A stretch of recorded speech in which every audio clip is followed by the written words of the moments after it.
Hey everyone, Jeff here, and today I want to talk about 10 things that I think are really important for you to know on the guitar to improve your playing and to feel like you have a much better command over the instruments. Let's get started.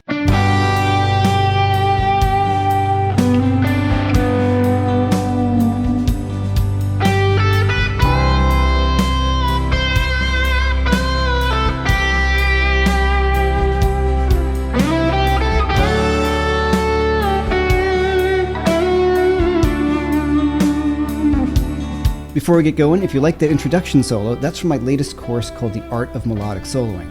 And in this course, I teach you how to tap into your own creativity and how to build memorable melodic guitar solos. It's on sale now using the link above or below for a big discount. So people ask me this all the time, like, what do I need to do to get better on guitar? So the first thing I would say you really want to start working on is knowing the names of the notes on the fingerboard. Really, really important. Of course, you play guitar, you should know the names of the notes. It does take some time, and a little caveat to all of these things, everything takes time. If it were easy, everybody can do it, and then playing guitar really wouldn't be all that cool or special, would it?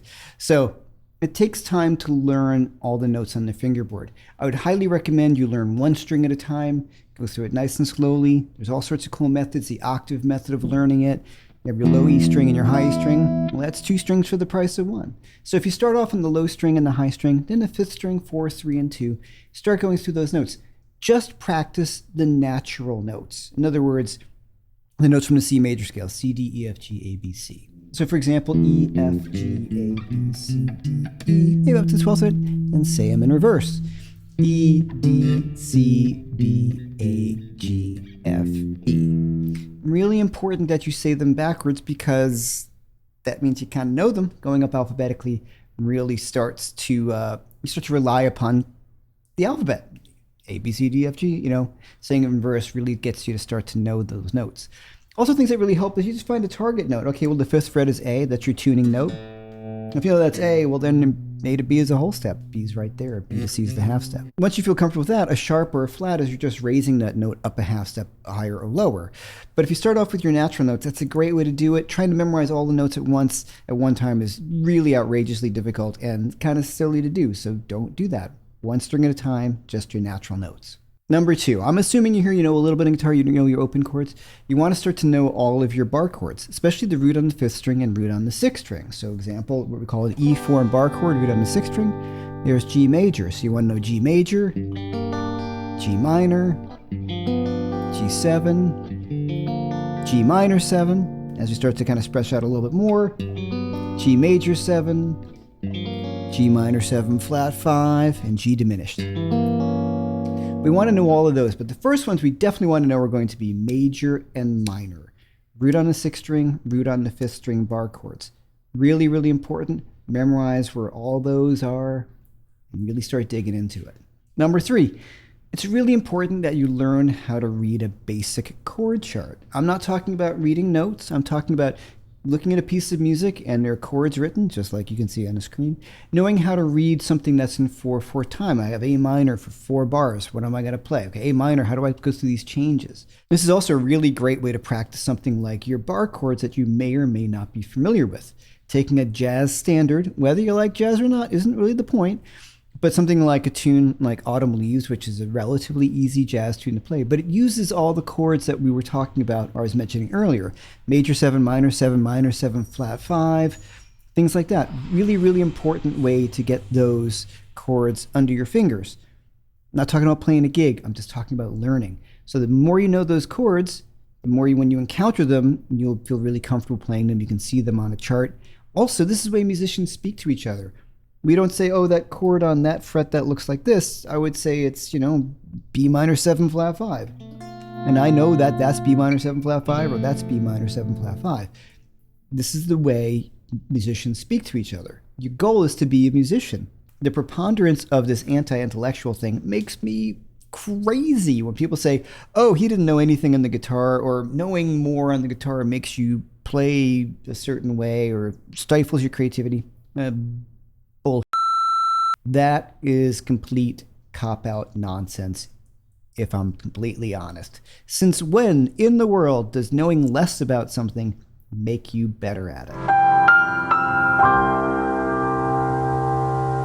Number 4, really know your pentatonic scales, both major and minor pentatonic scales. They're going to be the same scales. A minor pentatonic is the same as C major, but know all the 5 fingerings. Spend some time familiarizing yourself so you don't feel really like you're locked in one pentatonic position at any given time. Expand, spend some time. Once again, all of it takes time. So how do I practice that? Well, maybe if I'm playing over something in A minor, I'll stick to maybe fingering number 1. All right, you know that, right? I'm going to go to maybe fingering number 2 and play solely out of that position. That's all I'm going to do. I'm going to investigate that. I'm going to spend some time. Now, one thing that goes along with all of this, if you ask me, is thinking musically at all times. Always think about making music. If you're practicing your scale, practicing a A minor pentatonic scale, I'm going to try to make it as musical as possible at all times. I'm not going to like run through the scale and just plow my way through it.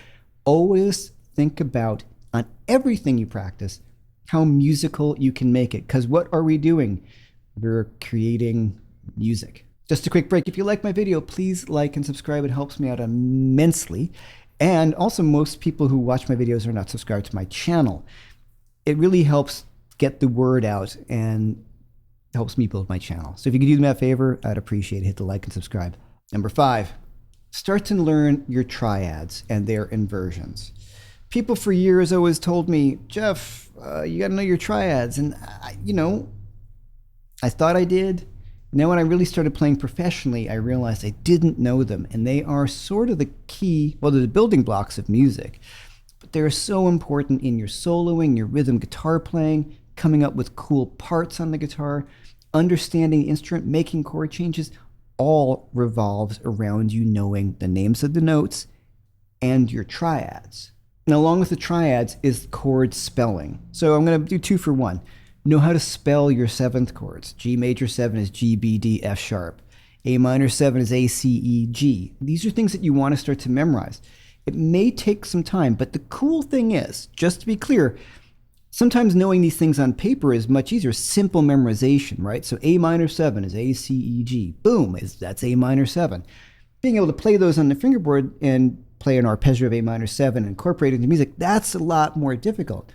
But if you approach it just by memorizing the simple chords, the basic building blocks of, say, the key of C major. C major 7, D minor 7, E minor 7, F major 7, G dominant 7, A minor 7, B minor 7 flat 5, C major 7. I've given you that in the PDF with the chord spellings. Memorize those chords. C major 7 is C, E, G, B. D minor 7 is D, F, A, C. E minor 7 is E, G, B, D. F major 7 is F, A, C, E. G dominant 7 is G, B, D, F. A minor 7 is A, C, E, G. B minor 7 flat 5 is B, D, F, A. Also, if you want to learn more, I've got a free mini course on unlocking your arpeggios, a free PDF booklet and mini course. Use that link above or below. Check that out. That'll help a lot. Number 7 is repertoire. Tunes. Learn tunes. Learn as many tunes as you possibly can from start to finish. Be able to put on the recording and play along with it. No song is too easy to learn how to play. So some suggestions using the classic rock catalog. Wish You Here by Pink Floyd. Dead Flowers by the Rolling Stones. Pretty much most Creedence Clearwater Revival tunes, and boy do I love that band. Something that's simple. If they're even just cowboy chords, G, C, D, A minor, E minor, whatever. Neil Young. Learn how to play some of these tunes because although the song might be G, C, and D, it's how it's played dynamically, making it musical. Listen to what they're playing. Try to emulate exactly what's going on. And so you kill a bunch of birds with one stone in that. One, you learn more songs. So if somebody says, hey, Jeff, play me a song, I'm not just playing a lead riff or a fragment of a tune. That sound familiar? A lot of people, when I ask them to play me a tune, they don't know how a complete song. They can't start a song at the beginning and get to the end without stopping. It's always these little sections of the song, the cool riff, and then that's all they know. That will always come and bite you in the butt, as it did for me for years. I was that guy. Don't be that guy. I know a ton of tunes from teaching guitar, but it's also increased my ability on the instrument. It's given me so many ideas for my own music, things to play when I'm playing with other people. I can just sit down and play songs. You go to a party, somebody wants you to play some guitar. Sometimes not the coolest thing to do, but sometimes it is cool. You can do it. You know a bunch of songs. Maybe you learn how to sing them. You don't have to sing really great to be able to just sing a song and have people go, oh, that was awesome. But the main thing is it's really, really satisfying as well. I'm a huge Zeppelin fan, and I still go back and relearn these Zeppelin tunes that I figured out that I had not played correctly over the past, 40 years of me playing guitar. Number 9. Focus in on your technique. Seriously, pay close attention if you're practicing a scale. Look down at your hands. Am I relaxed? Does it sound musical? Am I picking really hard? Am I doing alternate picking if I'm working on that? If say I want to work on alternate picking, make sure I'm alternate picking. Sometimes we just do these weird things that just start to happen, and then over time, they're going to mess with our technique down the road. So from the get-go, or if you're going back, you've been playing a really long time and you feel kind of stuck, analyze what it is you're doing. For me, when I'm learning a part of a song, I want to learn something different, I repeat that section over and over and over again. And also, I'll look at my hand while I'm playing it. I find that really helps me internalize what it is I'm trying to do. And oftentimes, I find a mistake, or I find the thing that was making it difficult for me to play. And it's often a right hand issue. I'm picking it a little weirdly, or I could rethink it, or I have a weird fingering for it from my left hand. If you just take the time to analyze what you're doing. Now, number 10, did I go backwards or up? Most important on all of this, it's not something really people talked about that much. And I mentioned it a little bit earlier, but I really want to drive home the idea of practicing being creative. Doesn't just happen. You have to spend time. When you learn some new chords, mess around with them. Try to write a song. Just listen to, put on, a delay pedal there and reverb, and just try to space out on the chord progression. Or if you learn a scale or a lick, spend time creating with it. Because what is music? It's creation, right?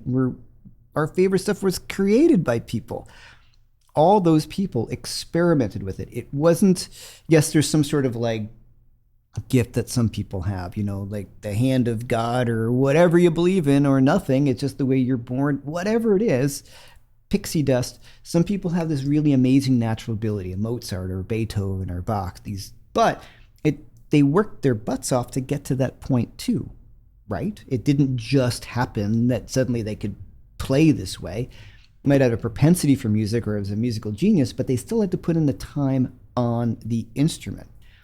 Also, what I've discovered over time is my favorite guitar players and musicians, not just guitar players, musicians, are the most musical, the ones that touch me on some sort of level musically. And that's really important. You have to practice that. Writing songs, you have to practice writing songs. You have to practice your vibrato. You have to practice your attack. You have to practice your tone. You have to practice everything. But if you do that with intent and focus in on your thing and having fun, and guitar is not just scales and arpeggios and chords and playing fast and YouTube videos of 10-year-old girls who can rip Yngwie stuff. It's not about that really. It can make you crazy, but it's tapping into what is moving you and what made you pick up the instrument. So practicing music is one of the most important things that you should be doing all the time here on my list that I've given you. And just making time to be a creative individual. I find it enriches my life such a great amount. And when I don't do it, I find, I really feel it when I don't do it. I notice right away that what's going on? Oh yeah, I haven't really played music. I haven't had allowed myself time to be creative. I highly recommend John Cleese's book on creativity. I love John Cleese and Monty Python. It's an amazing book, really short, really easy to read. He talks about all this stuff in detail, that you need to allow yourself time to be creative. And I can't help but read it in his voice. I'm sure there's an audiobook, which would probably even be better. Hope you dug this video. Please hit the like and subscribe. And until next time, I will see you then.